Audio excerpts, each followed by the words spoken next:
just to introduce myself briefly, I'm with eThekwini municipality, but by training and by qualification, I'm an ecologist. And I've been so for a number of years. For about 7 years, I work for KZN, and I'm very proud of that. I learned a lot. But through training, I went through the quantitative research. And in the implementation of my work for eThekwini municipality, we're applying the qualitative approach. And I've learned a lot. At some point, I was fortunate to discuss with Prof. Bob Check from Nebraska University. He's a guru in qualitative approach.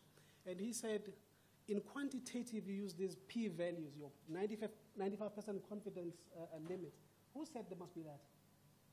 Where were these scientists, these quantitative scientists, when the US president took over? Where were they? Where was this quantitative approach? It doesn't help. So we need to merge the two. We'll get somewhere. Okay, so I'm now, with eThekwini, I'm implementing a large-scale program to restore ecosystem services. We're clearing invasive alien plants. And through the process of ecosystem restoration, because we make use of communities to do this work, I learned that there's a shortfall. We appoint people to come and do this to address certain aspects of a particular question, which looks at what needs to be done, where does it need to be done, how does it need to be done, and most importantly, why does it need to be done. The why part is often addressed during the planning phase in the boardroom. Communities are outside. So we plan in the boardroom. Instead of planning with communities, we plan for communities. So we go and implement to meet our targets through them.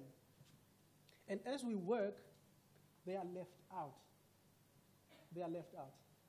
We control invasive alien plants or species which often have your scientific name and your English common name. The indigenous name does not exist. These are poor communities, and through research we know, literature, we know that where there's a high level of poverty, there's a high level of reliance on the environment. But we only involve people in certain portions of a landscape to address these particular or specific questions, and we leave them with whatever they are left with. So that is where this problem came up. And I'm not alone. Actually, this is work, collaborative work with other co-authors, as you can see there. We're from different backgrounds in terms of training and also in terms of the programs that we work for. So as we implement these large-scale programs, the ecological aspect is addressed in terms of removing your invasive alien species and cleaning your ecosystem service areas. But in terms of empowering our communities so that when we leave, they are left with something of value, are we achieving that? Are we changing their mindset to address the issue of sustainability of these programs that we implement? Because it's of no use that if the funding runs out and we move out of these spaces, the issues go back to what they were. And also in trying to encourage the participation of our communities, people must not think of the Willowton incident as a job opportunity. They must move away from that. People must not complain about protecting your Picker's Grill frog. Because people must not say, why is the frog more important than us? People mustn't be complaining about us trying to protect the habitat for your dwarf chameleon. If they do, it means the why part was forever left out. So the sustainability of those programs is questionable. So when funding runs out, those programs that were implemented are of no value. So that is what we need to be looking at. So this is actually based on a piece of paper that we have published with these co-authors that I showed earlier. We call it Naming Invasive Alien Plants. We left out animals. For now, we just thought let's look at plants, naming them into indigenous languages. And we used the KZN as a case study. The motivation was, as I've said earlier, was that these species often have your scientific name and your English common name. They don't have the indigenous name. So when we work with poor communities, we'll speak in IsiZulu, but when it comes to the plant, we lapse into English common name. Let's go and clear Cyanatidimambotria. Let's go and clear Lantana. It doesn't have an IsiZulu name. You know what I'm saying?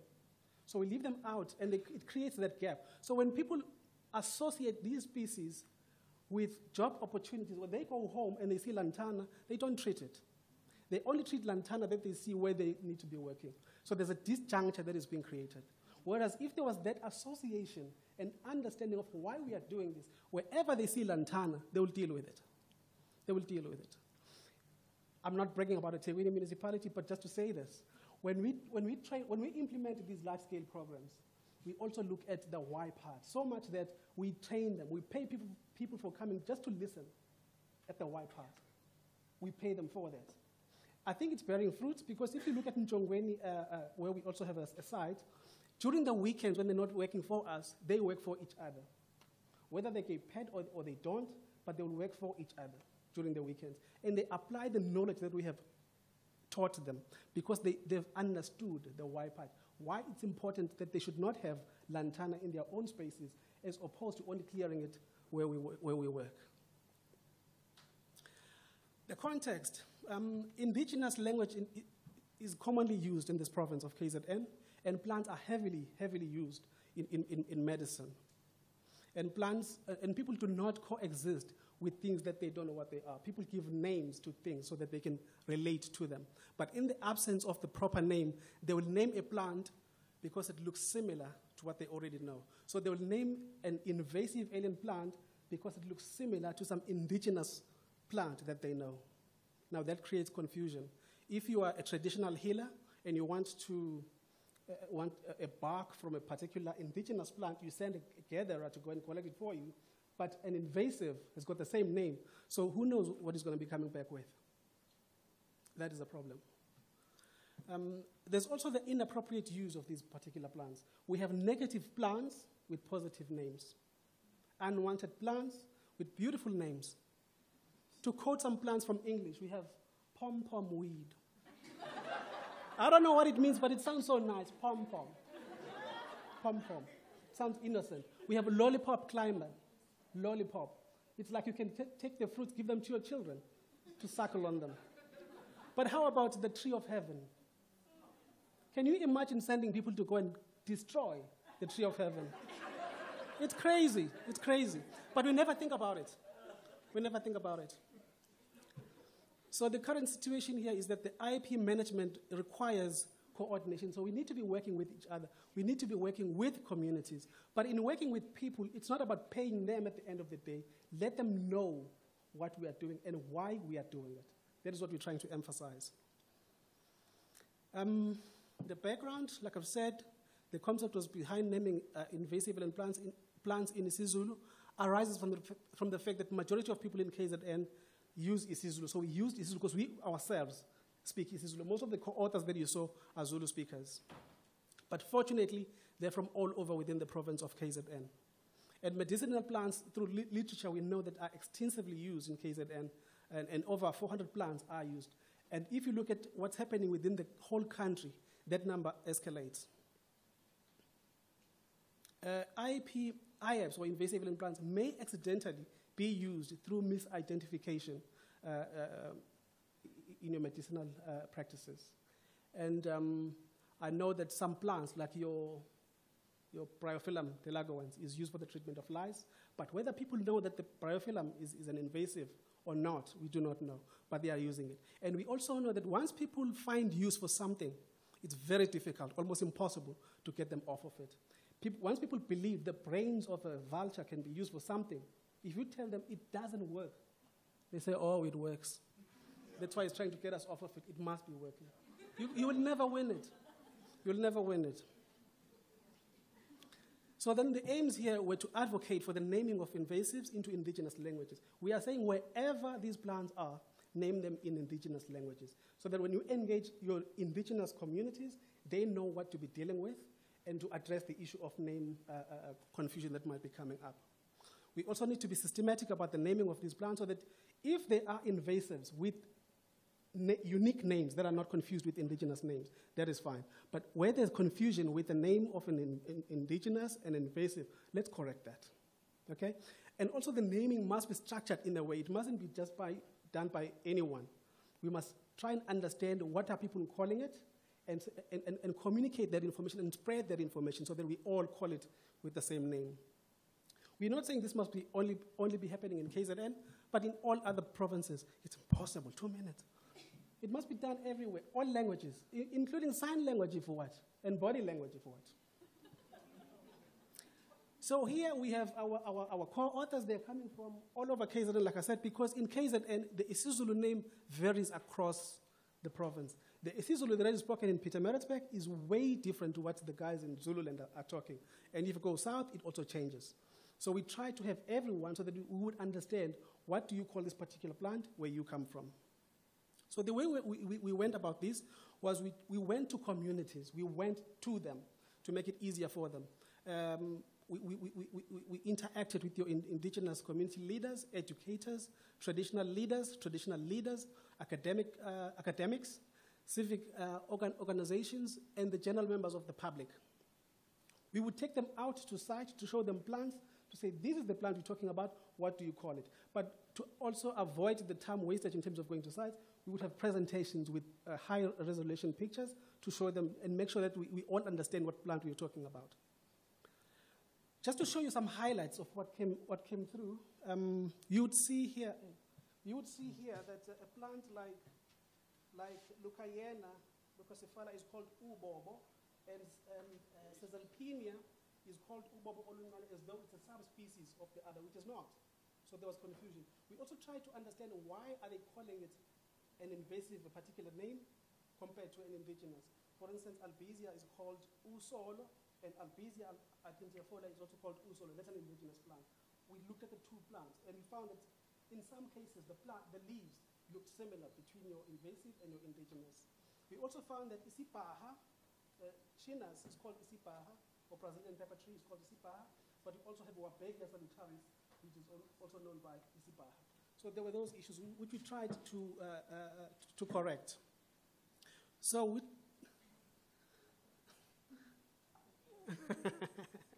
with Caesalpinia, which is called Ubobolungane, we corrected that to say, no, it mustn't be called that, rather call it Uvimbangameva, where we looked at the growth form of this invasive, and we came up with a name as a collective of Uvimbangameva.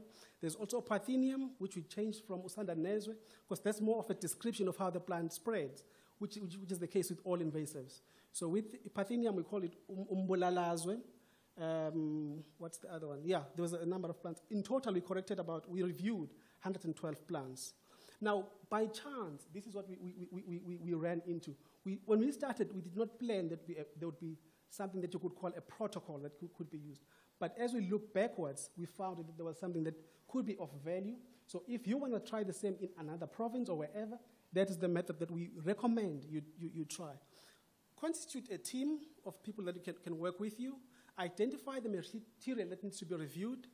And once you've got that material, now you could be dodgy. Take that material and go and publish it. Nobody will know how you went about it. But since this is going to be used by people, we strongly recommend you take it through the users. Okay? So we took it through the users, where we had consultations. Consultation to create our awareness about the work that we are doing, but also consultation to test the names that we had proposed and to get other names from the communities, because they will be using it. Now, I've put a star there because there was something that came out of that consultation process. And once we've got the end product, our approach was twofold. One is to present that work to scientific communities like yourselves, but also to take it back to the communities where we got it from, so that people could feel ownership of this process and be proud of the names that we came out with. And that is what we are currently working with eThekwini Municipality, where we're looking at taking the posters. Most of you will know the posters that eThekwini Municipality distributes free of charge. We're currently working at taking those names into IsiZulu, and we'll be distributing that. Now, the highlight where I put the star is around this issue here. When we're doing the consultation, trying to find the name of one particular plant, we were just about to give it a name when one old woman said, no, stop. I think I know what that plant is, but I've forgotten. Can I go and consult with my elders? So we said, it's fine, you do that. She went home. It took about 3 months, and then she came back to us. She said that plant, which is your water lettuce, is called Indwane. Now, if you speak IsiZulu, there's a beautiful Zulu saying that says, Umfula udla izindwane. When a river is flooding, we say it's walloping izindwane. I've used it. understood it, but I've never understood what Indwane is until that particular day. So can you imagine how much knowledge is going to the grave? Because if that woman had not gone back to her elder, that knowledge would have gone and would have given the plant a new name. Because now, culturally, there's a disjuncture where normally we have your elders in your household, your elders, your parents, and the children. And that creates that opportunity for children to learn from the elders. But the westernization has changed that. Children are playing on their cell phones or what are these things? iPads and so on and so forth. And the elders are dying, and nobody is watching. That is the problem that we are facing now. So Indwane is the water lettuce. So here we use the name that was anciently used by our elders. Some of the challenges were funding. This work was done entirely through our salaries. We were not funded by our employers, but they did give us time. So a lot of time they gave us.